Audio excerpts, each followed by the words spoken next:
back vibe, baby.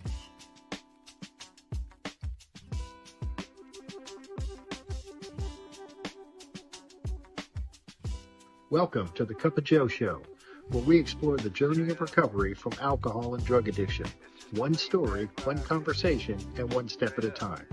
I'm your host, Joe, creating a safe space for honest discussions about the challenges and triumphs of addiction and alcoholism. In each episode, we'll hear inspiring stories and uncover tools that make healing possible. Sobriety is not a one-size-fits-all journey, and you don't have to face it alone. Recovery is possible, and it's worth it. Thank you for joining the Cup of Joe Show. Now let's get started.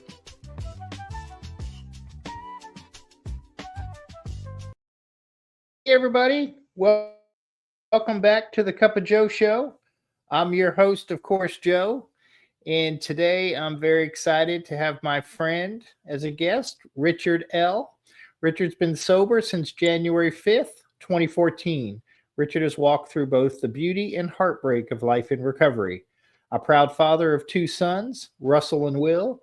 He's also a dog dad to Angus and Kedgie, and makes his home on a peaceful 2-acre property in Loudon, Tennessee. Richard is the youngest of four, with two older sisters and a younger brother who tragically lost his life to alcoholism. His own path included years of struggle where he only worked step one perfectly. He speaks openly about living with social anxiety and depression, and about the profound grief of losing Jan, the love of his life, in 2023. Yet through it all, Richard has continued to put one foot in front of the other, building a life in recovery, grounded in honesty, resilience, and the courage to keep showing up. So grab a cup of coffee, settle in, and let's get into it. How are you doing, Richard? I'm doing wonderful, Joe. Thank you. Well, thank you so much for taking the time to share your story with us. My pleasure. So tell me, what was it like growing up, Richard? My parents were both educators. My father was a professor at the University of Tennessee in graphics engineering. My mother was a middle school teacher. She taught home economics, which I think is I believe it's under a different name now in college, but it's still a curriculum. I think they call it human ecology. Had two older sisters and a younger brother who used to beat me up a lot. I would let him beat me up a lot because I was afraid I'd hurt him. My sisters are 4 and 6 years older than I am. And my oldest sister is a professor at Elon College, doctor of English. She just retired after 42 years. And my younger sister is blowing in the wind somewhere. She's currently living in North Africa, in Tunisia, with her boyfriend. They spend time in Portugal, and he's from Finland originally. Actually, he's from England originally, but lived in Finland. So she's off and about, and growing up, pretty normal. I was kind of a loner. I had just a couple of buds when I was very young in grade school, and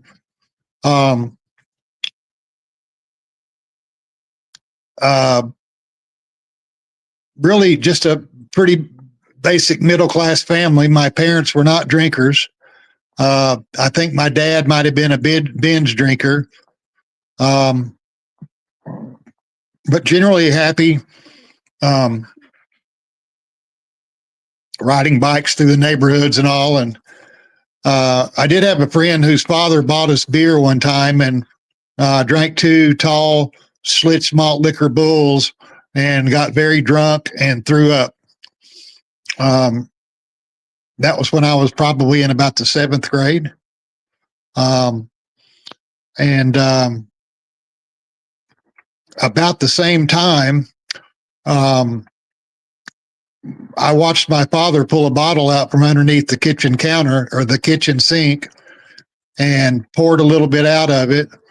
And I noticed something peculiar after he did that. He took out his pocket knife and put a nick on the label. He was marking the level of I caught onto that really quick. And I thought that there must be something important in that bottle, or he wouldn't be marking the label on it. And so some days later, I decided that I was going to do the same thing, and I didn't have a container, so I emptied out one of my mother's vanilla bottles. She was a baker, and I took my father's T.W. Samuels bottle out, and I poured the vanilla bottle full, and I took a little knife and I nicked the label because I didn't want him to know that I'd taken some, so I nicked the label just like he did, like father, like son, right? And I took it to school because I thought it was cool. And I was standing in the lunch line, and this big fella, I'll call him a redneck for what it's worth. He saw it. And he goes, "Give me that." And he took it from me, and he opened it and smelled it. I didn't drink any of it. But anyway, he took it and went off with it. And the next period in class, there was the principal came over the intercom in the school, and they said, "Richard Lyday, come to the office." And I was a nobody, man. So, I was freaking out. I was, what in the world's going on? Well, I got to the principal's office, and there was the principal, and there was that bottle sitting on the principal's desk, and there was that dude sitting across from the principal. And the principal looked at me and he goes, "This young man said he got this from you." And I looked at the bottle, and I looked at the principal, and I looked at the dude, and I said, "I've never seen that son of a bitch before in my life." That was the first time I lied about alcohol that I can remember. And I lied many times later, but that's the one episode that I recall being the first that I got in trouble with. I went on to high school, and back then the drinking age was 18. So, of course, I had some friends. We were able to procure alcohol before I was 18. And we'd go out and listen to some music, but every time I drank any alcohol, I got sick, violently sick, but I'd always do it again. Time after time after time. I can't recall when I was able to drink without it coming back up, but it was sometime shortly after high school. I was able to do that. And I went on to Tennessee Tech right out of high school in Cookeville. First time away from home. Stayed in the dormitory. And fortunately or unfortunately, I got connected with the Lambda Chi Alpha fraternity. And those guys did a lot of drinking. And my intentions and my aspirations turned towards drinking more than studying. And they were a crazy bunch. They were we had a fraternity house. It was just like the Animal House. And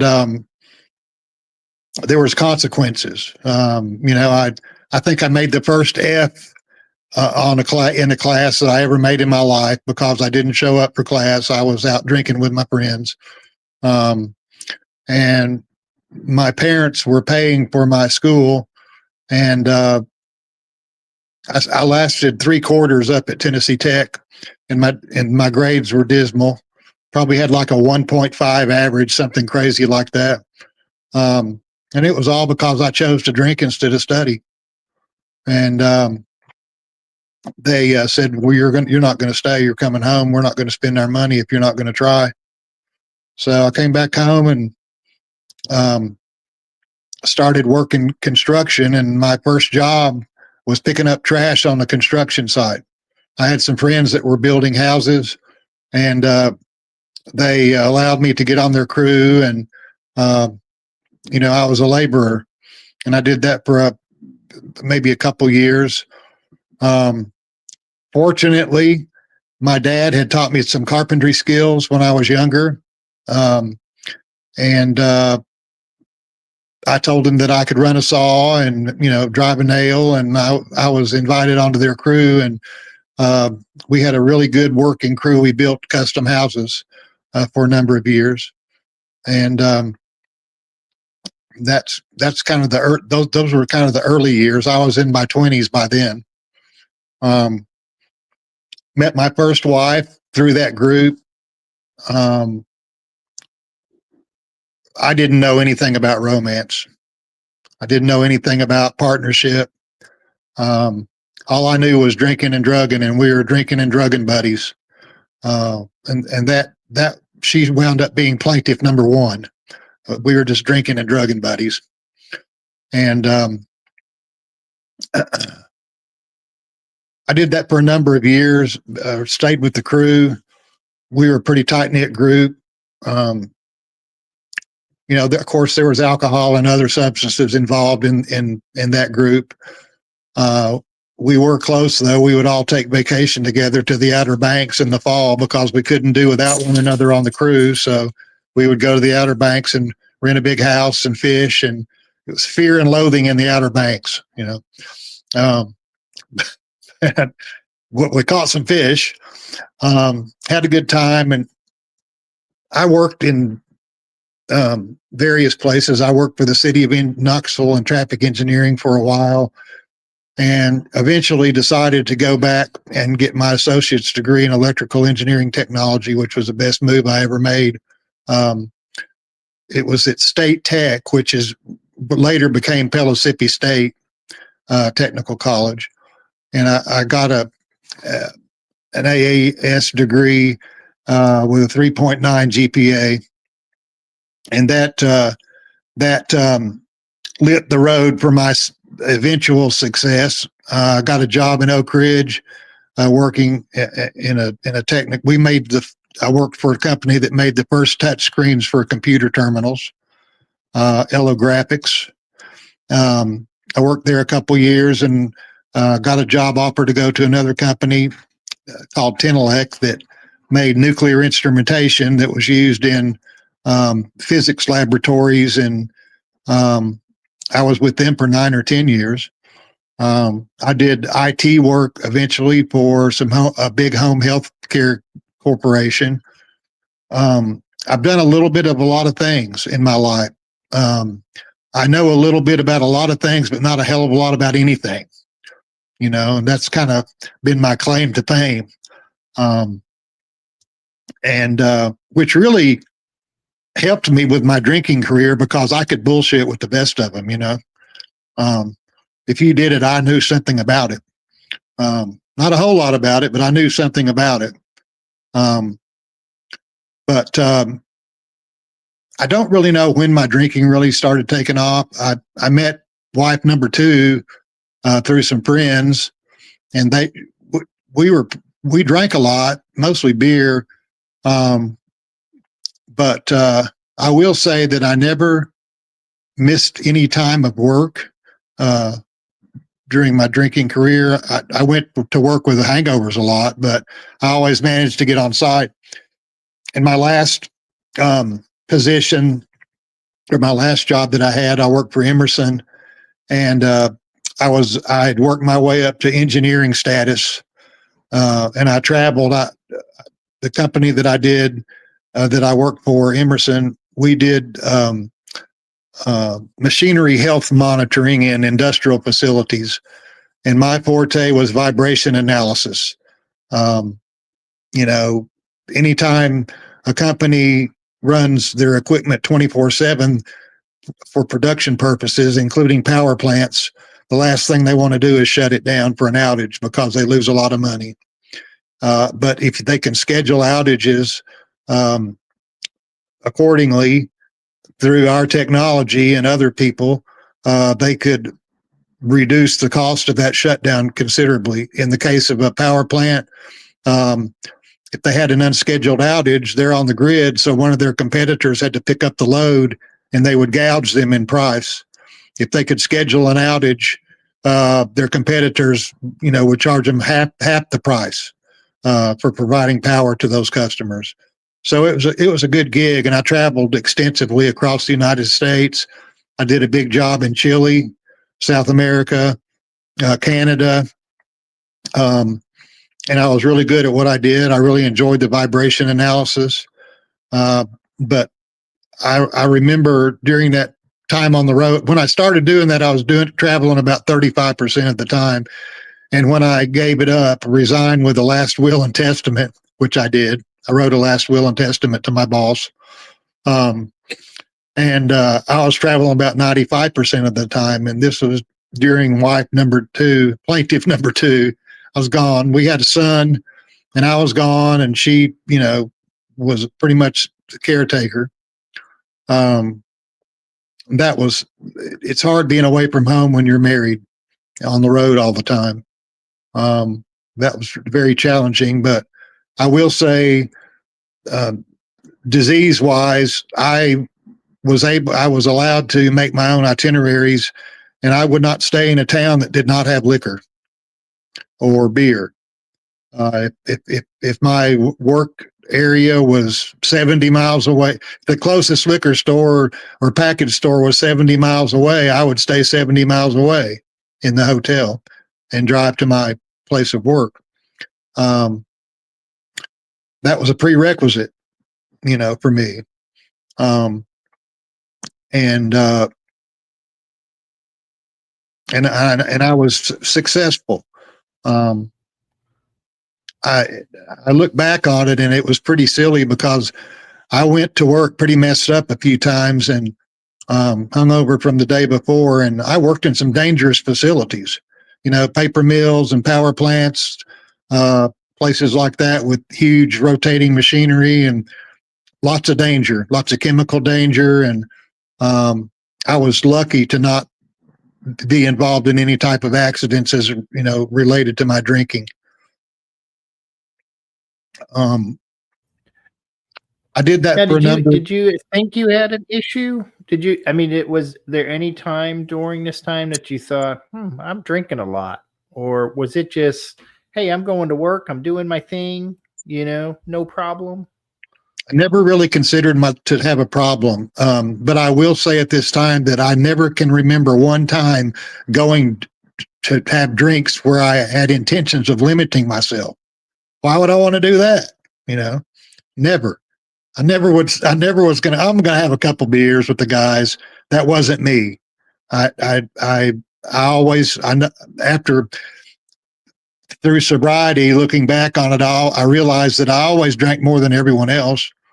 They seemed to be able to put it down, and I was ordering one to go,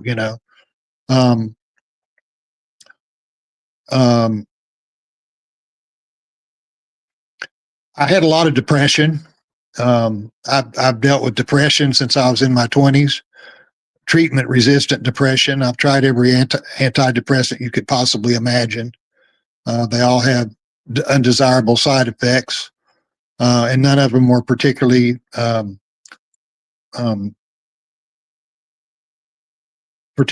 helpful to me.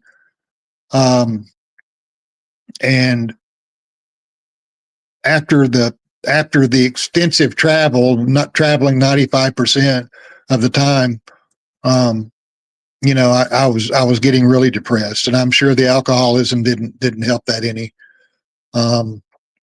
Anyway, I got divorced from wife number two and married again a couple of years later. Still traveling at this time. We had another son, so my boys are half brothers. Will is now 33 and Russell is 25. I will say my older son has been in and out of sobriety for the past 10 years, and I'm really proud of him. He's doing really well right now. He's got a great job, lives in Nashville, bought a house. My younger son is good too. He has some issues, but he's not a alcoholic or an addict. I think they both got some of my inherited depression. It is hereditary. That's been proven. But anyway, she became plaintiff number 3, and I was starting to drink more heavily at that time because the thing that seemed to work best for my depression was alcohol. I self-medicated with alcohol, and it worked, for a while. And the repercussions of that choice started to rear their ugly head, and I kept going back and forth to the psychiatrist. What the hell's wrong with me? I'm depressed all the time, and we talked about alcoholism, and I never once had a doctor say, well, maybe you should consider not drinking. I can't remember a doctor ever telling me that. It's like, well, let's try this new pill. Let's just try this. Nothing worked. I couldn't really stay on most of the medication long enough to get a therapeutic effect. Unfortunately, most antidepressants have some initial very undesirable side effects. I have a very sensitive stomach and had significant stomach issues with pretty much anything I tried. So basically, I was not in a good place. I was tired of the work and tired of feeling down all the time. And I decided to apply for disability, a mental health disability. And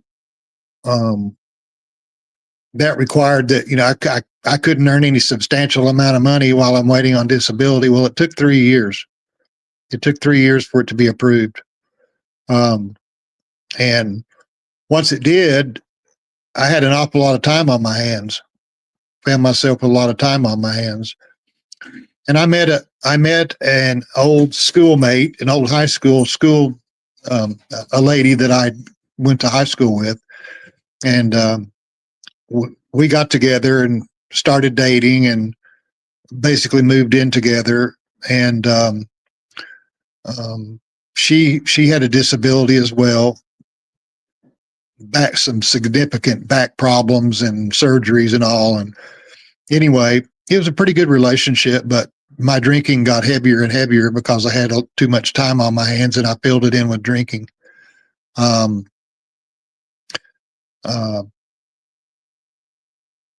And I guess what drove me to get sober is she came home one time and found me almost unresponsive in the lazy boy recliner, and dragged me basically to Park West Hospital, where they took me in, and alcohol blood level of 0.39. The doctor, I remember, he said, "Richard, have you been doing a little drinking tonight?" And I recall I said, "No, sir, I've been drinking a shitload." And he said, "How much is a shitload?" And I said, "More than a little." And that sent me to detox for about a week, and then to a rehab facility up in Kentucky, Lincoln Trail, Kentucky, where I stayed 2 weeks and was tired of their crap. So I checked out AMA 2 weeks out of a 30-day program.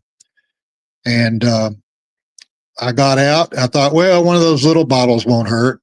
Well, that little bottle grew a handle real fast. And, I was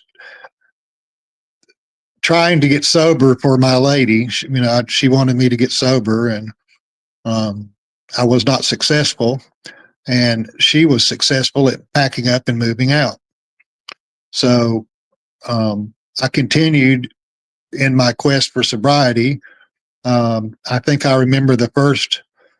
Am I allowed to mention a group on here or anything? I was living in Maryville, and I think my first meeting was at Rockford group.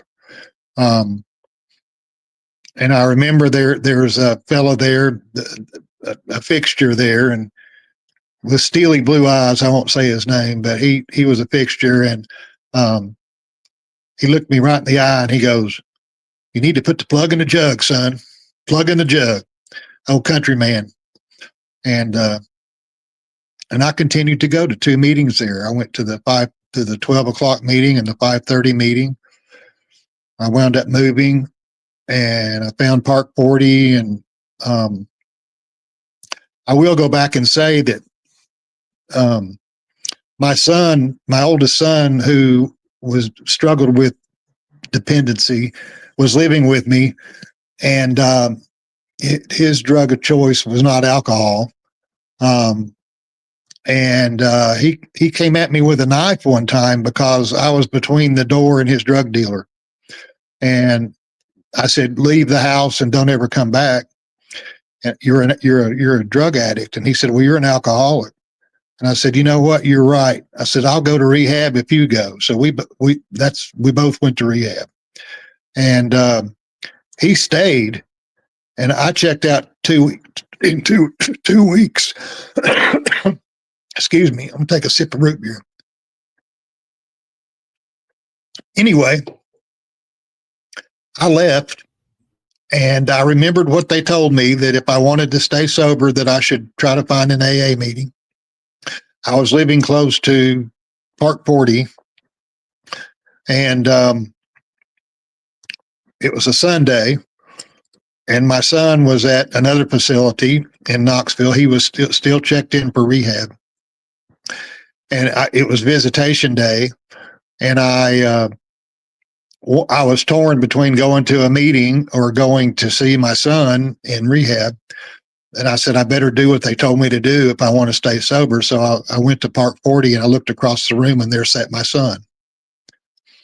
I could have gone to any AA meeting in town, and they could have brought their little van to any AA meeting in town, but we both wound up there. And that was my first God wink in this program. That I do not consider that coincidence. I think that happened for a reason. I get chills just thinking about it. I like to think, is it odd or is it God, Richard? Yeah, man. And I've had a lot of those odd occurrences in my almost 12 years of sobriety. But I started doing the deal, man. I got a sponsor.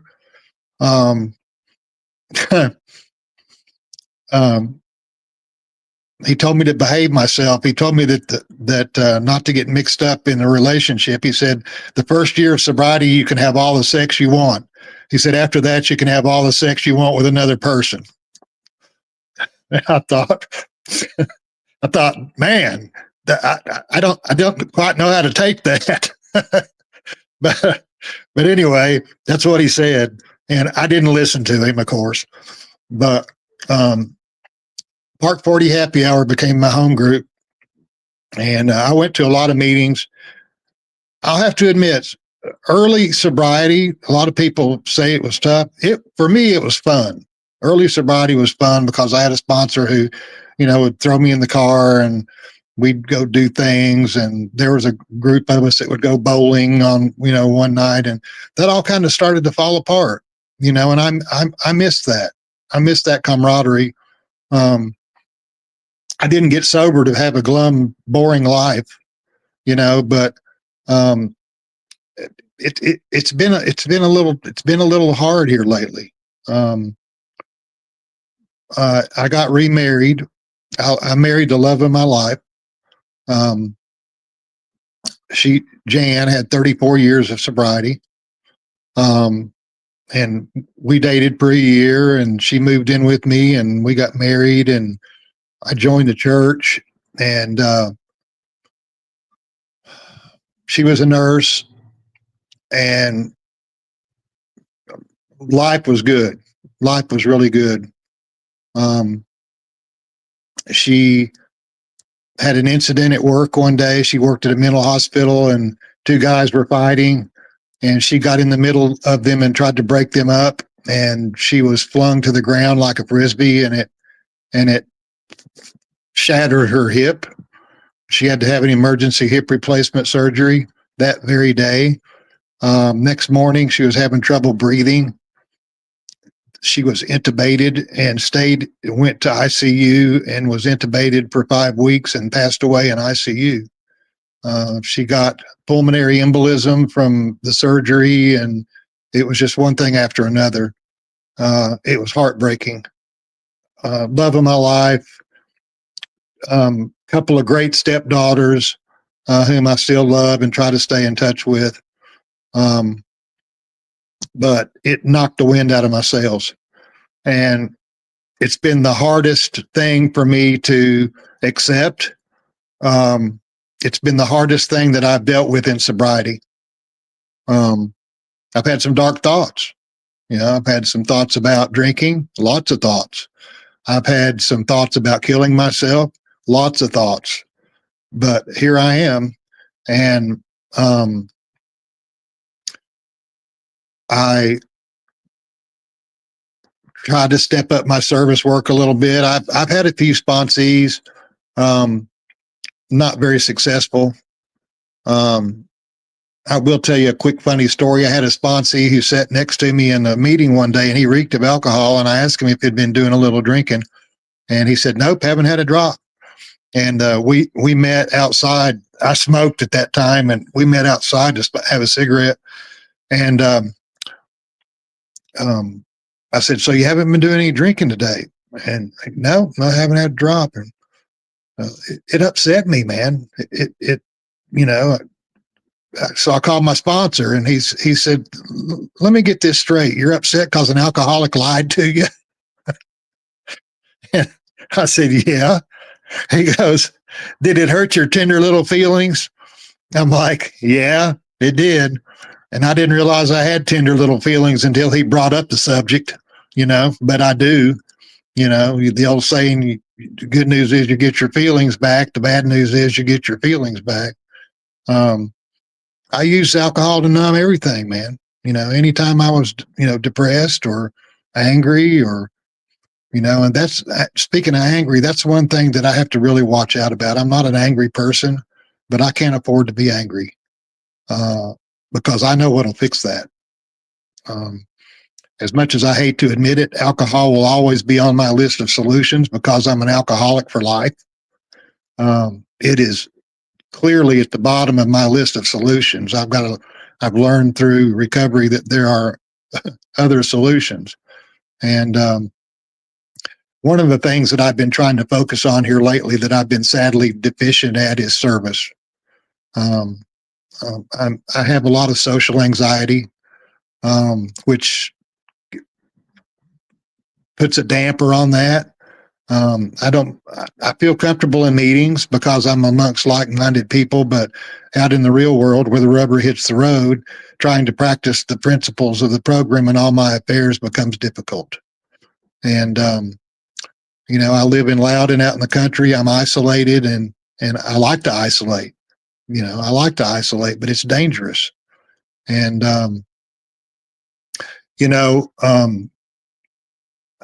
I'm grateful. I'll be honest with you. I've had quite a number of sponsors.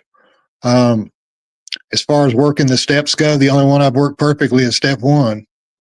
I've worked bits and pieces of the steps with sponsors. I've never really sat down and, put down the inventory in black and white like the book says, but half measures has availed me almost 12 years. And, there's something to be said for that. I see a lot of people in meetings and they not only appear, but they say that they're happy, joyous, and free. I'm a little envious of that because I'm not. I'm not there yet. And I think that my social anxiety has something to do with that. I think that I could easily become more involved with some things that, retreats and things like that I haven't participated in. But I want to be happy. I want to be happy. I'm very lonely. Jan and I did a lot together. Um, I do alone okay, but I don't do lonely worth a flip. There's a significant difference, and so it's a 30-mile trip for me to my home group, um, and the times that I sit here and say, well, I don't want to go tonight, and the times that I force myself to go to a meeting, I always, without exception, hear something that I needed to hear, or hear somebody that is going through the same crap that I'm going through, or the feelings. We talk a lot about feelings. Um, so I feel a part of, when I'm in a meeting. Sometimes when I'm out and about, even in church, um, sometimes I don't really feel a part of. I can be sitting in a room of 100 people and feel all alone. And I don't have my depression under control. Uh, I'm got a doctor's appointment next week. We're going to talk about some new solutions. I've tried a lot of different things, man. I've tried uh, TMS, transcranial magnetic stimulation. I've tried ketamine, um, which is controversial. But for somebody with treatment resistant depression, man, I feel you. It's a struggle, and of course, I try to focus on gratitude. I don't like to wallow in my own crap. Self pity is not a good place to be. I try to get out of it by, at least going to a meeting and sharing in a meeting where I'm at. Um, um, there's some.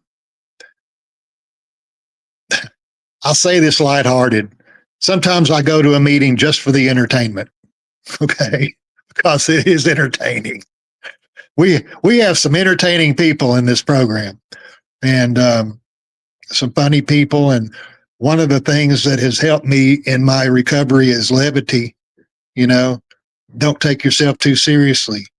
Um, try to smile and laugh a little bit, and I do. I catch myself entertained by humorous things, and it's kind of like a shot in the arm. The fact that I recognize that, and um,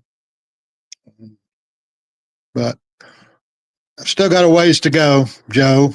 Um, I I uh, I need to step it up a little bit, and participate in. There's a retreat coming up that I'm considering participating in. I've heard it's a good one, and you know, played some golf with the guys the other day. I hadn't played golf in a long time. That was fun. Um, um, I've got to be careful, with shiny things. I get distracted sometimes in co-ed meetings. I'm kind of vulnerable right now for love and affection because I got a lot of that from Jan, and I really miss it. Um, so I've done a little bit of dating as a widow. It's different. It's different, and I've a couple of times I felt a little bit. Um, what's the word I'm looking for? A little guilty, you know. And I'm a very monogamous person. Always have been, and you know, it's. I don't know if there's such a thing as soulmates, but we were pretty damn close. And um, it's been really hard. It's been really hard. She passed away on October 25th, 2023. So coming up on 2 years. And um,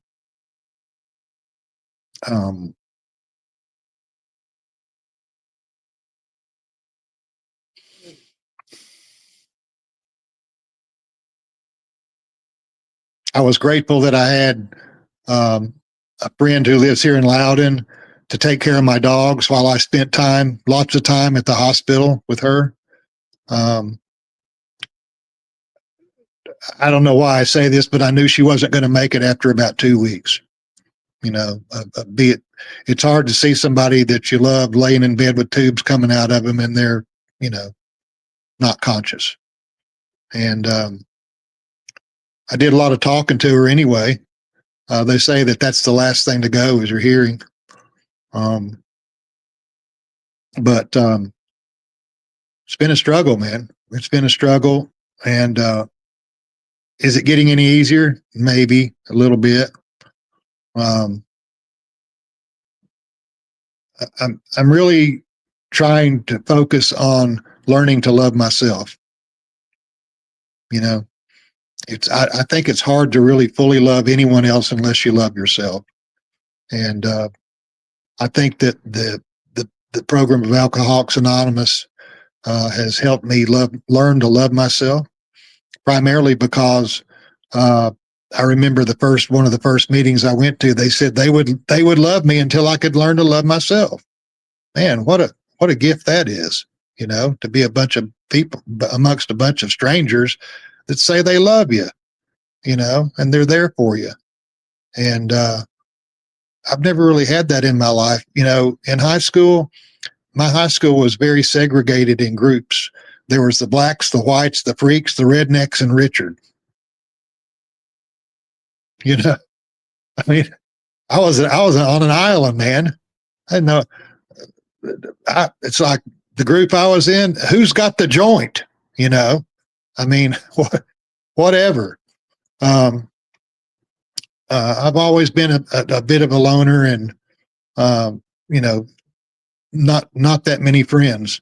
And now I've got friends all over the world, and I don't know most of them because of AA. You know, and I do participate and try to find meetings when I go on vacation. I've been to some really cool meetings out of town, you know, and go to the beach. I went to one where they over in Edisto, South Carolina, where uh, they give you sand dollars as a visitor chip. You know, it's got their group name on it. I thought that was pretty cool. I went to visit my stepdaughter. Well, Jan and I went to visit my stepdaughter in Tucson, Arizona, and let's go to a meeting. So we went to a meeting, and we get there, and there's these two little old blue-haired ladies in there, and they were the only ones there. And I'm like, well, this is going to be interesting. Until one of them came out with the F word, and I thought, I'm in the right place. Yeah, it tickled me to death. I think she said, let's get this effing thing started or something like that. I had to laugh. It was hilarious.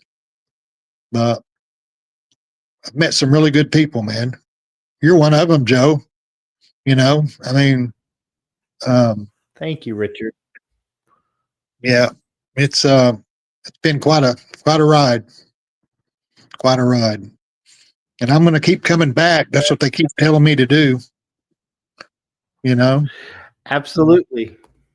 Yeah. And you know that you've touched on so many things that I think it's one of the things that uh, I really admire about your recovery, Richard, is that you are very vulnerable when you share, and you share from the heart, and you talk about things like depression, which I was a self-medicator for a long time. Matter of fact, just a couple months ago, I was in a dark place myself, and I couldn't. I was trying to weed off of some medication, and because I just didn't want to be on it anymore. You know, call it ego, call it whatever you want. You know, and had a whole bunch of other stuff going on at the same time, and I could feel myself spiraling. You know, I was yeah, gaining weight again. I mean, you know, my go-to other than alcohol is food. That's just, you know, mm-hmm. and I don't have an off switch. You know, I think that's what we have in common. We don't have an off switch. Whatever it is, we're going to go at it and it's, for me, it's usually something unhealthy, and I'm just going to go at it full bore until it kills me.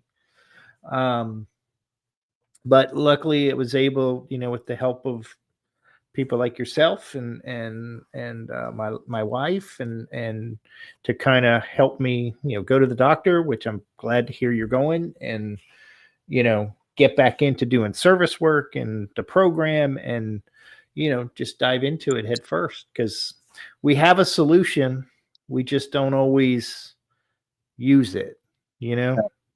Yeah. Well, taken up. This is kind of minor, but I chair my 5:30 meeting on Thursdays for my home group. I have recently picked up the responsibility of service of intergroup representative for the group. Uh, you know, we have an intergroup meeting once a month, and the intergroup representatives from each group, bring any information that needs to come from the intergroup into the group, announcements, so forth and so on. Not that big of a deal, but it's part of the program, and I'm going to disagree that it is a big deal. It's a well, really big deal for us, Richard. It's a really big deal for you to do that. It's not minor. My wife always tells me that words matter, and when it's not minor, it's a big thing, and it's a big deal for the group, and it's a big deal for you. That's well, just my. I'm working on changing negative thoughts into positive thoughts. That's a work in progress for me. I down myself quite a bit, and I don't really even realize I'm doing it sometimes. But I have to take little bites. Um, I don't want to. I don't want to volunteer into something that turns out to be a nightmare or something that I can't handle. So I'm kind of going at it a little on the slow side to just do what I can. And um,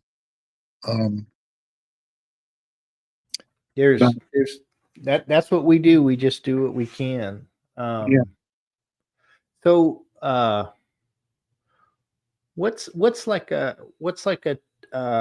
typical day look like for you now? Like, from sun up to sundown kind of thing. Well, Joe, sometimes I wake up and my eyes open in the morning and I'm like, oh shit, it's another day, you know. But sometimes I have a hard time getting up. But I've got a couple of dogs that see to it that I do. I love my dogs. They're a lot of company, man. And I'm a responsible owner, so I like to, they they rule my life, I guess. But um, it depends. For the past, I don't know. I'm really just now beginning to pull out of a funk from losing the love of my life. I've spent a lot of time in this house during the day, watching TV, doing laundry, chores, housework, picking up dog hair. I do get out and I live in, like I said, I live in the country and I walk. I've got a nice tranquil road to walk on out here. Um, uh, I go to a lot of meetings almost every day. Um, and that typically requires driving back and forth to Knoxville. There is a meeting that I attend here in Loudon on Tuesdays and Thursday nights. The Loudon group. Been a lot of some people there with 40 plus years. And they're they're kind of a pain in the ass. Actually, they're set in their own ways. Our leaders are but trusted servants. They don't govern. They like to govern. So I just listen to them and laugh. Whatever. Respect your elders. That's what I was taught a long time ago, and I think that applies in this case. But it's close to the house, which is nice. We go out to dinner a lot. You know, um, I meet with the guys at Park 40 on Wednesday evening, which is today, and we usually it's a blue room group. There's usually, 15, 20 guys, and um, they allow crosstalk. and so, and believe me, there's a lot of it in there, but it's cool. We usually try to go out and get a bite somewhere afterwards, and I enjoy that fellowship. I'm 66 years old, man. I'd like to start suggesting, and I've thought about suggesting, uh, trying to get our bowling group back together. We used to have 10 or 15 people that would go bowling on once a week. Um, you know, I enjoy the activities, the extracurricular activities. It's fun to get out in public with a bunch of drunks, Um, um, As long as they're sober, Richard. yeah, right. That's what I mean. Um, yeah, and it's kind of interesting. I see other people that aren't, and I'm like, man, I'm glad I'm not like that anymore. That was me. You know, um, but change is tough, man. Change is a hard thing, and especially when you get set in your ways and start getting a little age on you and habits. And one of my favorite analogies about change is it's about these army platoons out fighting in the trenches, and the sergeant goes, "Gentlemen, I've got some good news and some bad news." They said, "Well, what's the good news?" And he said, "We're all going to get a change of underwear." They said, "Well, what's the bad news?" He said, "Jim, you change with Joe. Joe, you change with Fred." So, Oh God, Richard. so change is hard, man. That's pretty graphic, isn't it? Yeah, change is definitely hard.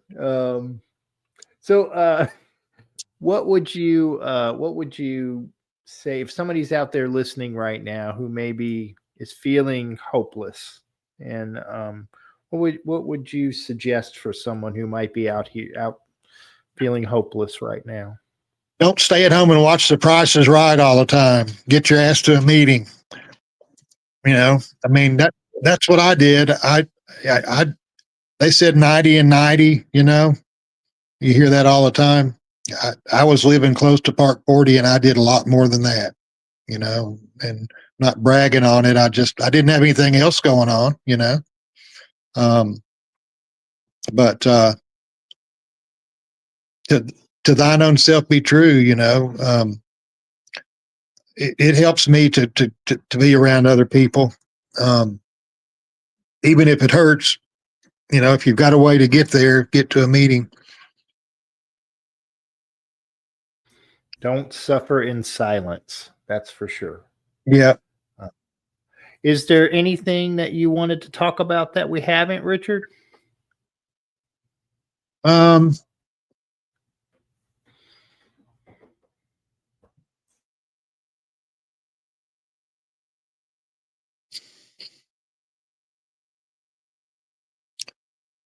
I don't know. I'm a little bit here again. I'm being kind of hard on myself. I'm a little frustrated. I've never really had a sponsor for very long, and I've, I've, I've got a sponsor now, and I can't say that I've ever really worked the steps, you know, by the book. Um, I'm kind of an audible learner, you know, and I've listened to speaker tapes. I've listened to the Joe and Charlie tapes, and um, I don't know. I think if I had any regrets or anything to share, that if you get a sponsor, to try to hang on with them, you know. Um, I know I can't sponsor myself. No. Maybe, and you mentioned it a couple times, maybe just a suggestion, it's time to work the steps by the book. Maybe something to think about, you know, maybe to Yeah. give you a different perspective uh, on recovery. Yeah. You know, maybe just a thought. You know, Well, uh, I've got a pretty big fear inventory, you know. Um, and then there's the lust issue. I brought that up in a meeting last night.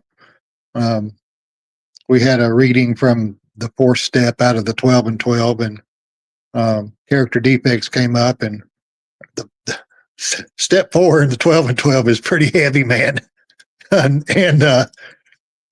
after the reading, there was a long moment of silence, and I I can't stand the silence, man. I had to break the silence, and uh, from deep down inside of me and my deepest fears, lust came out. I started talking about lust, and man, that broke up that turned into a great conversation.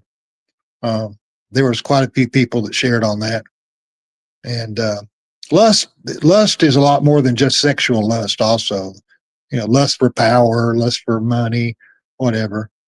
Um, but I was referring to physical lust, and um, it's being lonely, being a widow, being going through losing the love of my life.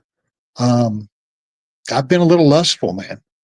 And you know, I, I guess vulnerable. I've looked for something to fill that hole in my heart, you know, and I don't think that's solid. I don't think that's healthy. Um, it may happen someday, but I pray about it. And speaking of prayer, this is a spiritual program. Um, I I'm still learning how to pray. A lot of times all I can get out is thank you, God, for keeping me sober today. Um, I have more trouble in the morning getting up and getting my brain, and um, I want to put more emphasis on a morning meditation, however short it may be. Um, you know, um, step 11, sought through prayer and meditation to, you know, get a conscious contact with a higher power, uh, to improve our conscious contact with a higher power. For me, I think anything would be an improvement because I'm not sure that I've ever really made conscious contact. If I did, I didn't know, I didn't realize it, or maybe I just had an unrealistic expectation, of what it would be like. I think the fact that I've been able to, stay off of alcohol, or, remove myself from alcohol for almost 12 years, uh, there's bound to be some conscious contact in there somewhere, because I like to drink, and I haven't. And, there's times when, and I'm glad it says it in the book, that it's the great obsession of every abnormal drinker that one day he'll be able to drink like his fellows with impunity. I'm glad it says that in there because, at some point in time, the obsession to drink, the obsession has been removed from me. It was removed from me. I don't know exactly when it was or when it happened. Maybe it continues to happen. I don't know. But at some point, it happened. I don't obsess about it. I don't obsess about it being a solution when I don't feel good. I think about it. Man, drink sounds pretty good. I'm an alcoholic, man. It goes in one ear and out the other now. And if nothing else, I'm grateful that I don't obsess about it. That I'm able to not ruminate, not let it get stuck in my head. If it goes in this ear, it's coming out this ear. So, um, conscious contact. and spreading the message. Um, um, I'm speaking at Centerpoint. I've been speaking at Centerpoint on Friday night. They have a round robin thing going on over there, and my next assignment over there happens to be on Halloween, so that's going to be interesting. Yeah, I just do a speaker meeting over there. What it was like, what happened, and what it's like now, and it's kind of interesting. My story kind of changes every time. It's all true. Uh, my son, that's also in recovery, he's a great speaker. He's an even better bullshitter, but um, I heard him speak once, and man, I was flabbergasted. This is when he had like 2 years clean, and the first time that I had the opportunity to speak or was invited to speak, I called my son up and I said, "What do I do, man?" He goes, "Dad, just tell the truth." That's all he said. And in my experience, Joe, telling the truth has been difficult at times. You know, so telling the truth, something I've focused on. You may not want to hear it. You may not want to hear it, but you're going to get it. So, Well, I think you've told the truth today, and I appreciate you sharing your story and your struggles, but also your wonderful sense of humor, which is it's. I don't think you should ever underestimate your sense of humor, Richard. You've got a great sense of humor, and you always make me laugh. You always say something that kind of gets a giggle out of me every time I'm around you. So can I tell I you? appreciate that. Well, it's levity, man. Can I tell you another quick one? Yeah. This Yeah, go ahead. alcoholics going through the forest, and a giant grizzly bear is coming off the hill. Man is getting ready to pounce on him, and the alcoholic says, "Oh God!" And time stops, and God appears, and the bear's motionless, and the alcoholic says, "God says, what can I do for you?" And the alcoholic says, "Well, just an expression, God. I've never really been a very spiritual man, or certainly not religious, but could you make the bear religious?" And God said, "I could do that. I made the bear. If that's what you want, I'll make the bear religious." So time picks back up. God disappears, and the bear drops from a pounce to his knees and says, "Thank you, Father, for this food I'm about to receive." Uh, yep. That's a Richard joke right there. That is that's a great way to wrap it up. But I can't let you go before we do our rapid fire questions. Oh, So, good. are you ready? Are you ready, sir? I'm ready. All right. What is your favorite recovery slogan? Um, this too shall pass. What is your least favorite recovery slogan?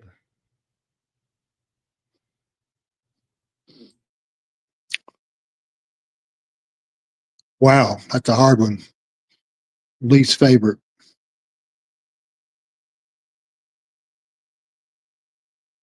I don't know. Keep coming back seems to be the one that keeps popping in my mind. Fair enough. What do you think is your sobriety superpower? Um,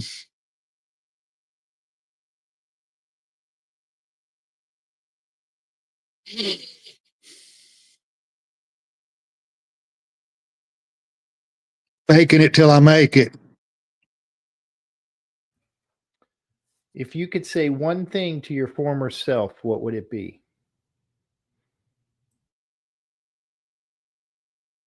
Finish what you started. What song do you play to lift your spirits when you need a boost?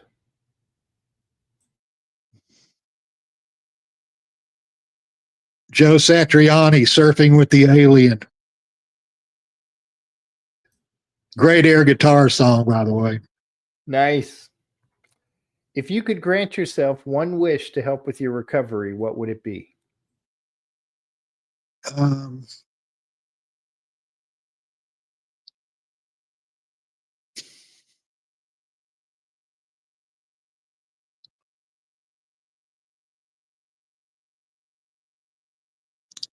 Maybe a genie that I could summon to write my fourth step. That's a good one. What step do you love the most? Um, I think step 12. I like to carry the message. What step do you love the least?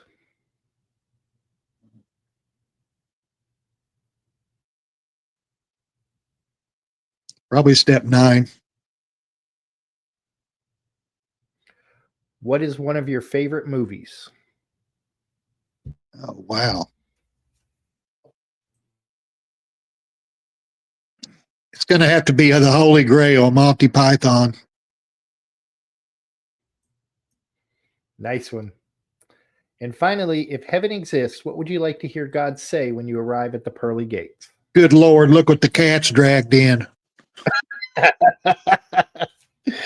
Richard, thank you so much for taking the time today to share your story, man. It's been an honor. I appreciate it, Joe. It has been an honor. I'm glad I was able to be here, and I appreciate what you do, man. It's awesome. Thank you, brother. Marvels of modern technology. Absolutely. So, and for the rest of you out there, please subscribe to our friends at thedailyponderables.com, your recovery source for inspiration and encouragement every day. A new episode of The Cup of Joe Show is released every Thursday at noon.